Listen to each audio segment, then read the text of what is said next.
السلام عليكم. لا تنسوا الاعجاب بالفيديو والاشتراك في القناة تشجيعا لنا لنستمر بنشر المزيد إن شاء الله.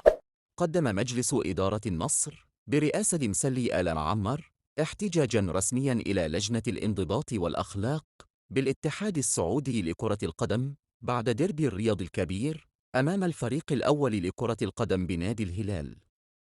وتعادل النصر والهلال بهدفين لمثلهما ضمن منافسات الجولة العاشرة من مسابقة دوري روشن السعودي للمحترفين. وبهذه النتيجة حافظ النصر على صدارة دوري روشن السعودي للمحترفين برصيد 23 نقطة وبفارق نقطتين عن نادي الهلال الرابع.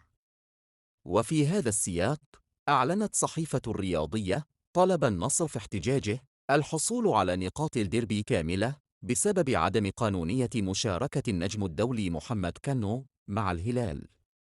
وكنو أشعل في بداية العام الحالي 2022 أزمة كبرى بين الناديين، حيث وقع للنصر قبل أن يتراجع ويجدد عقده مع الزعيم الهلالي.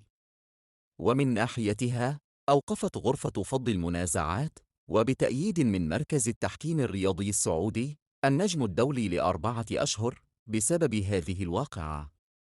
ومنذ عودة كنو إلى مباريات الهلال مجدداً وجدل كبير في الشارع الرياضي بشأن انتهاء فترة عقوبته رسمياً أم استمرارها.